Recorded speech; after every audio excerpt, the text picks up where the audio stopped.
Hola Claudia, muchísimas gracias por tenerte acá con nosotros. Realmente es un placer para toda la Liga de la Ciencia poder conversar de estos temas. Y empecemos por el principio. ¿De qué se trata esto de conservar 30 por 30?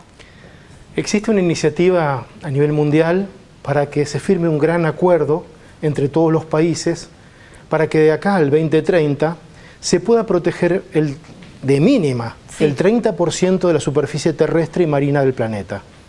¿Por qué digo de mínima? Porque esta medida surge de la crisis ambiental y lo que se pretende es desacelerar la tasa de extinción, que es la más alta en la historia de la vida sobre la Tierra. O sea que no estamos apostando a interrumpir, sino a desacelerar, a frenar.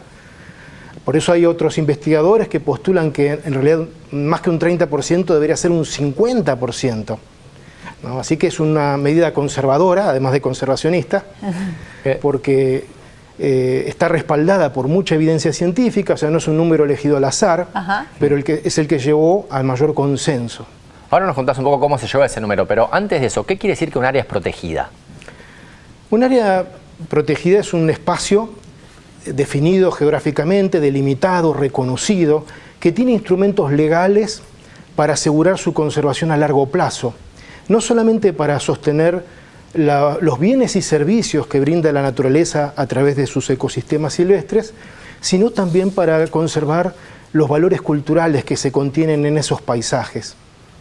¿Eso querría decir, por ejemplo, que en esas áreas protegidas no se podría cultivar? No, porque hay distintas categorías de protección o de áreas protegidas. Hay categorías duras que le llamamos que son restrictivas, donde no se puede hacer más que investigaciones científicas, y hay otras muy blandas, donde se puede hacer agricultura, ganadería.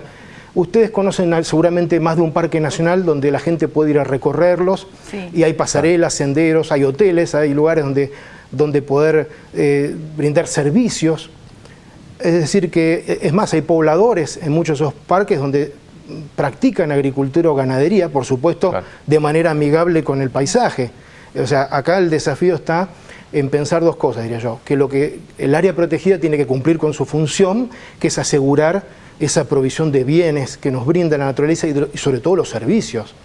A ver, esto exige una aclaración, que cuando hablamos de bienes y servicios, los bienes son tangibles, son recursos, maderas, cueros, suelos fértiles. Los servicios son más problemáticos para visualizar, porque son invisibles, son silenciosos, cotidianos. La producción de oxígeno, el aire que respiramos, la purificación del oxígeno, el mantenimiento de la estabilidad climática, asegurar la producción de fauna. O sea, ¿quién produce las merluzas que pesca la Argentina? Bueno, es un servicio que brinda el mar argentino. Y eso normalmente no llega a una factura asociada o al kilo de merluza, o una vez por mes nos tiran por abajo de la puerta en un sobre los servicios que brindan los ecosistemas silvestres. Sin embargo, fueron evaluados económicamente.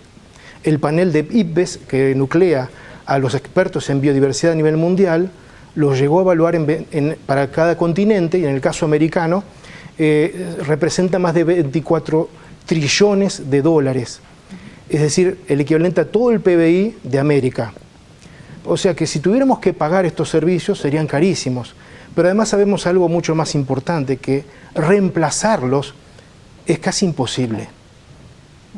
¿Y quiénes adhirieron a este proyecto de conservar 30% Hay en este momento más de 100 países han manifestado ya su vocación para firmar el acuerdo. O sea, oficialmente. Sí, porque viene trabajando en esa dirección, aunque no sea percibido siempre así. No, pensemos que en 1903, cuando Francisco Pascasio Moreno dona las tierras para crear un parque nacional, el primero de la Argentina, Nahuel Huapi, en aquel momento se llamaba Parque Nacional del Sud. Moreno no lo llegó a haber creado igual, ¿no? Pero en 1903 teníamos un parque nacional. Hoy tenemos medio centenar y en total 500 áreas protegidas que suman 40 millones de hectáreas y que representan casi el 15% de la superficie terrestre del país. Es decir que no hemos hecho todo mal, le hemos pegado una paliza a la naturaleza argentina, pero también hemos articulado medidas que no son pocas ni despreciables. Y también hay áreas protegidas marinas, ¿no? Hay de todo, hay áreas protegidas nacionales, provinciales, municipales, privadas y también terrestres y marinas. Sí, la gran novedad de los últimos años, como vos decís, es que la Argentina se ha lanzado al mar a proteger espacios que vienen siendo depredados de una manera atroz. O sea, esto, una vez vuelvo a la inquietud de Andrés, nosotros no estamos apostando a paralizar la economía. No, al contrario, el verdadero desarrollo exige conservar los recursos que le dan de comer a la gente. O sea que esta medida no tiene que ver solamente con proteger especies endémicas o especies amenazadas, sino protegernos a nosotros. Claro, no, quizás hay una falsa dicotomía entre el desarrollo sostenible y la protección del ambiente, ¿o hay tensiones que sí existen en la realidad? Yo pienso que hay un solo modelo de desarrollo, que es aquel que respeta la capacidad de los recursos para brindar sus beneficios. Cualquier otro modelo no es sostenible, y entonces no es desarrollo, sino sostenible. Desarrollo significa progresar, pero uno no puede hacerlo hipotecando la nación, hipotecando la calidad de sus aguas, de sus suelos, su estabilidad climática. Ahora, efectivamente hay tensiones, porque hacer las cosas bien implica, puede tener otros costos y además computar externalidades. La Argentina tiene una larga tradición de no computar las externalidades. O sea, cuando uno piensa que cuánto sale producir cualquier cultivo, dice, ¿y han computado el agua? ¿Han computado la fertilidad del suelo? Claro. Porque lo que entra en la ecuación normalmente es solamente los costos operativos del productor. Claro.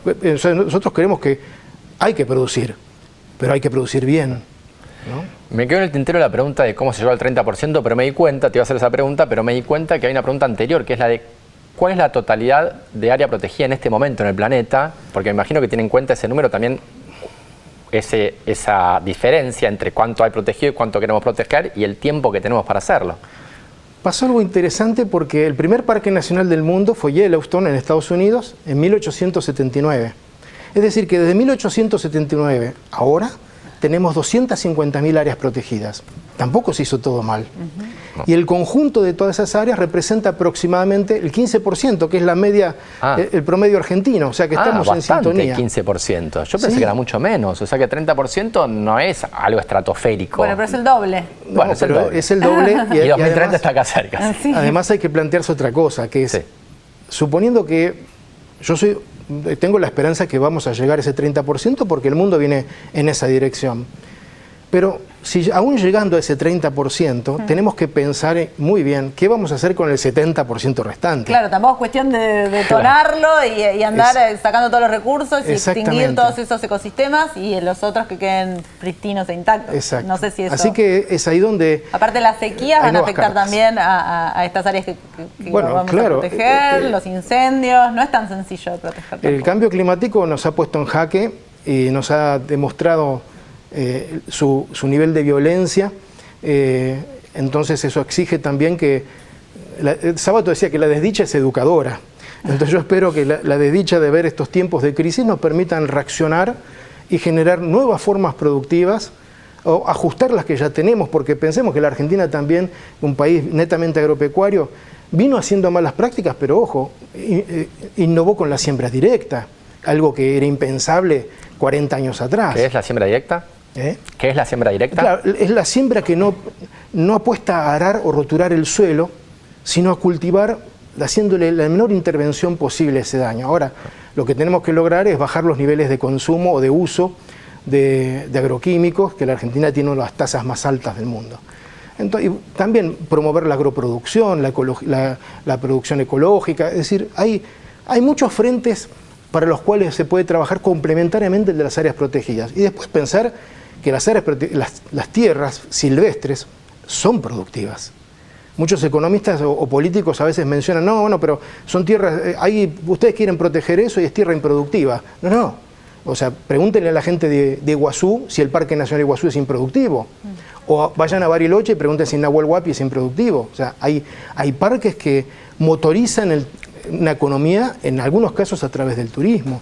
Pero en el caso marino, que vos, María Eugenia, mencionaste, una deuda a saldar importante es proteger las áreas de desove de los grandes proveedores de recursos pesqueros. Es ahí donde nosotros tenemos que asegurarnos proteger el capital para poder retirar los intereses de ese capital. O sea, no estamos diciendo que no hay que pescar. Hay que pescar bien y hay temporadas, épocas y lugares que hay que proteger. Vos sos naturalista, museólogo, o sea, ¿cómo podemos comunicar estos temas y cómo podemos establecer un lazo más profundo entre las personas y la naturaleza y poder imaginar un futuro posible donde no estemos tan disociados y vivamos en ciudades tan lejanas de donde la naturaleza parece que la vemos solo por la televisión? Te agradezco muchísimo porque para mí es el epicentro de lo que reactiva todo. Nosotros como especie hemos construido nuestro propio ecosistema, totalmente artificial, nos hemos alejado de ese mundo silvestre, a tal punto que ese alejamiento no solamente es físico, es también intelectual y emocional. Creemos que no formamos parte de la naturaleza. Eso es un error patológico, digamos. Tiene tratamiento psiquiátrico o psicológico, pero nosotros somos parte de. Y algo mucho más importante, la necesitamos. Sin la naturaleza no podemos vivir, nosotros necesitamos tomar agua, necesitamos suelos fértiles, estabilidad climática, recursos para alimenticios. Entonces, no viene todo del supermercado. Viene de un lugar mucho más, que no está tan lejos, que es la naturaleza. Y todas las ciudades tienen expresiones de naturaleza. La ciudad de Buenos Aires tiene reservas naturales. Entonces, y aquella ciudad que no la tenga, tiene que tener una reserva natural y cultural, de carácter municipal, aunque sea. ¿Por qué? Porque es ahí donde los jóvenes y los no jóvenes pueden reencontrarse con ese mundo natural, descubrir o redescubrir que no estamos solos, que compartimos el mundo con 2.200.000 especies aproximadamente, que muchas están amenazadas, pero muchas otras no. Y esas que no están amenazadas las podemos conocer. Y el conocerlas nos sirve también para anclarlo con nuestra identidad. Conocer nuestros paisajes es fundamental para saber quiénes somos. Pero además, cuando sabemos que nos remitimos a las pampas o al delta de Islas del Paraná o a los bosques de tala que ya están casi desaparecidos, estamos remitiéndonos a un paisaje que, como a diferencia de lo que es naturaleza, paisaje es naturaleza y cultura. Y si nosotros descubrimos que en esos paisajes están los seres sobrenaturales de la cultura popular argentina, los mitos y las leyendas, que están las plantas medicinales, de lo que esas señoras saben que tal yuyo sirve para curar tal mal, empezamos a descubrir que hay canciones, poesías, que hay símbolos nacionales como la rodocrosita, la piedra nacional, el dorado, pez de interés nacional. En el caso de Buenos Aires, la mariposa bandera argentina y la orquídea del talar, el tala.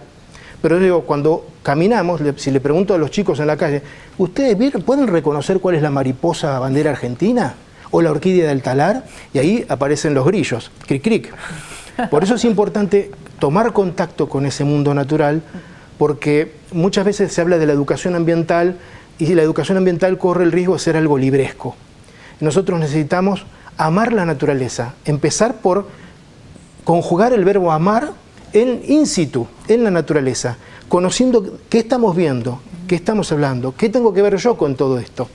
Las reservas naturales no sirven solamente para sacar de así como un grito desesperado para sacar de la extinción algo. No, no, no. Sirve para que nosotros podamos reencontrarnos con esa naturaleza de la cual formamos parte y ver si podemos ser mejores ciudadanos.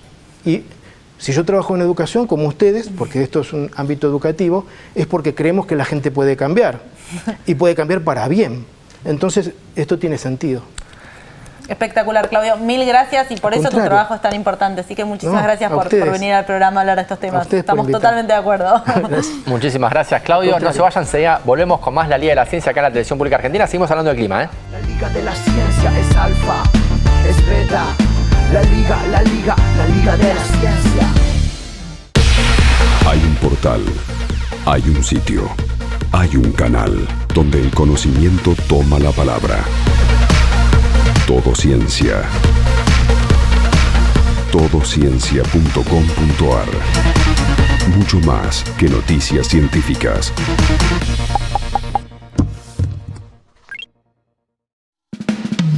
Es nano, es mega. La Liga de la Ciencia es alfa, es beta. La Liga de la Ciencia.